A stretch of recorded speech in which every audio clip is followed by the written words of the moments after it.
আল্লাহ পাক কি কোরআন আমাদের শিখালেন, কোন কোরআন আমাদের শিখিয়েছেন, সেই কোরআনের পরিচিতি আপনাদের সামনে আমি তুলে ধরতেছি। আমি নিজে না, এবার কোরআন তার পরিচয় নিজেই দেবে। কেউ যদি কোরআনের কাছে জিজ্ঞাসা করে, কোরআন তুমি কোথা থেকে নাজিল হয়েছ, কে তোমাকে নাজিল করেছে, এই প্রশ্ন যদি কেউ কোরআনের কাছে করে, কোরআন নিজেই তার জবাব দিতে পারে কিনা?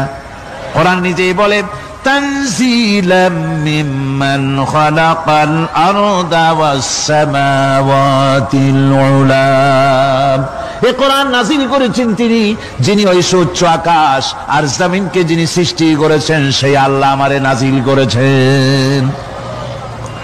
কোরআনের কাছে কেউ যদি প্রশ্ন করে, ও কোরআন, এই পৃথিবীতে নাজিল হওয়ার আগে তুমি কোথায় ছিলে, কেউ যদি প্রশ্ন করে, কোরআনে কারীম নিজে নিজের পরিচয় শোনায়, আমি কোথায় ছিলাম শোনো।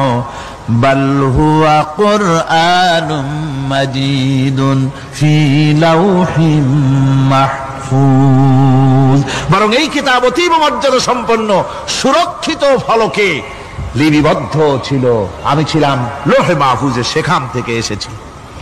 যদি কেউ প্রশ্ন করে, কোরআন কি কোরআন, তুমি কার উপরে অবতীর্ণ হয়েছ, জবাব কোরআন নিজেই দেয়, ওয়া আমিনু বিমা নুজিলা আলা মুহাম্মাদ ওয়া হুয়াল হাক্কু মির রাব্বিহিম। ঈমান আনো সেই জিনিসের উপরে যেটা মুহাম্মদ সাল্লাল্লাহু আলাইহি ওয়াসাল্লামের উপর অবতীর্ণ হয়েছে।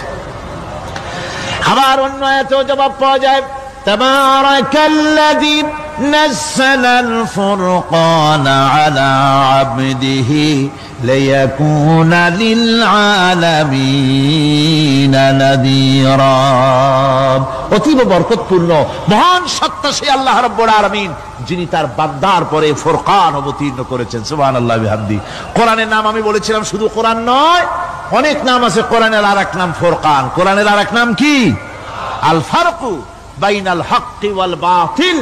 কোরআন হচ্ছে সেই মহাসত্য যা মিথ্যা এবং সত্যের মধ্যে পার্থক্য সূচিত করে, মঙ্গল এবং অমঙ্গলের মধ্যে পার্থক্য সৃষ্টি করে, যা সত্য এবং মিথ্যার মধ্যে তাফরিকা সৃষ্টি করে, সত্যকে মানুষকে বুঝিয়ে দেয়, তার নাম হচ্ছে ফুরকান। এবার যদি প্রশ্ন করা হয়, ও কোরআন, বুঝলাম তুমি লোহে মাহফুজে ছিলে, বুঝলাম তুমি নবীজির উপরে নাজিল হয়েছ, এবার বলো তুমি কোন মাসে নাজিল হয়েছ, তুমি তো আসছিলা প্রথম, কোন মাসে নাজিল হয়েছ? এ প্রশ্ন যদি কেউ করে, কোরআন তার জবাবে বলবে, শাহরু রমাদানাল্লাযী উনজিলা ফীহিল কুরআন। রমজানের পবিত্র মাসে আমি অবতীর্ণ হয়েছি। সুবহানাল্লাহ। যদি প্রশ্ন করা হয়, রমজানে তো আসছো, কিন্তু প্রথম নাজিল হয়েছিল কোন সময়, ওটা কি দিন ছিল না রাত ছিল? কোরআন তার জবাবে বলে, ইন্না আনজালনাহু ফি লাইলাতিল কদর।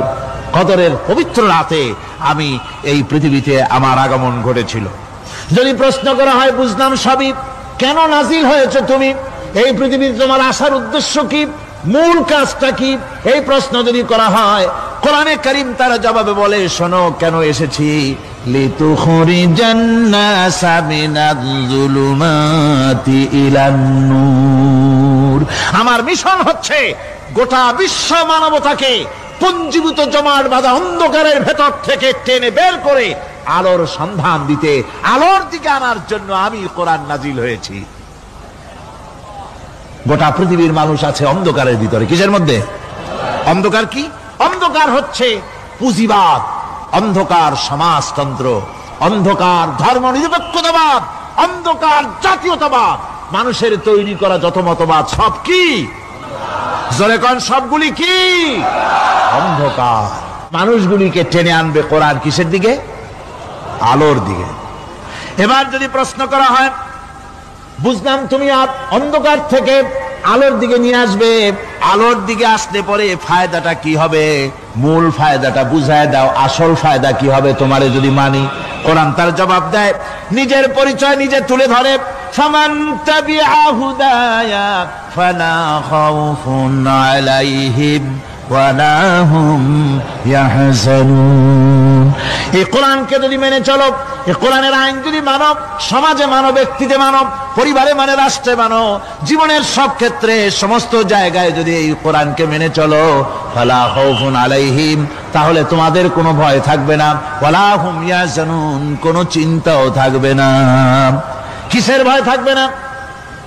কোরআনের আইন মেনে যদি চলো সমাজে ও রাষ্ট্রে, চুরির ভয়, ডাকাতির ভয়, জিনার ভয়, হত্যার ভয়, সন্ত্রাসের ভয়, কোনো ভয় থাকবে না।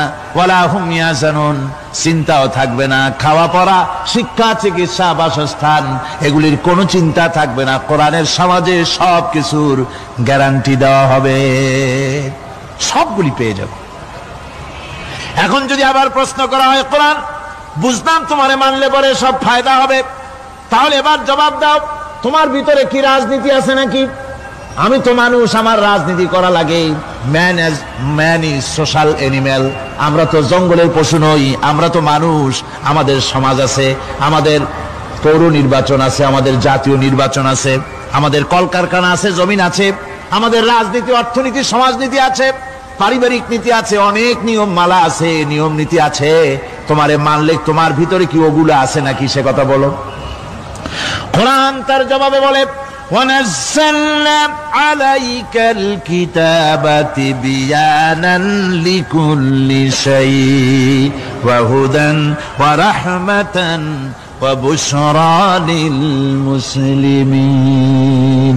কোরআন জবাবে বলে, শুনে রাখো, শুধু অর্থনীতি, সমাজনীতি নয়, শুধু রাজনীতি আর শিক্ষানীতি, যুদ্ধনীতি নয়, তোমার জীবনে যা কিছু দরকার, ইহকালে যা কিছু দরকার, পরকালে, সব কথাগুলি আল্লাহ রব্বুল আলামিন আমি কোরআনের সিনার ভিতরে খুলে খুলে বর্ণনা করে দিয়েছেন। সব কথা এ কোরআনে কারীমের ভিতরে রয়েছে। তোমার এমন কোন জিনিস নাই যা তুমি কোরআনে কারীমের মধ্যে পাবে না। তোমার সমস্ত প্রয়োজন আমার বুকের মধ্যে আল্লাহ দিয়ে দিয়েছেন। বিজ্ঞান আছে, দর্শন আছে, ইতিহাস আছে, সব আছে এর মধ্যে।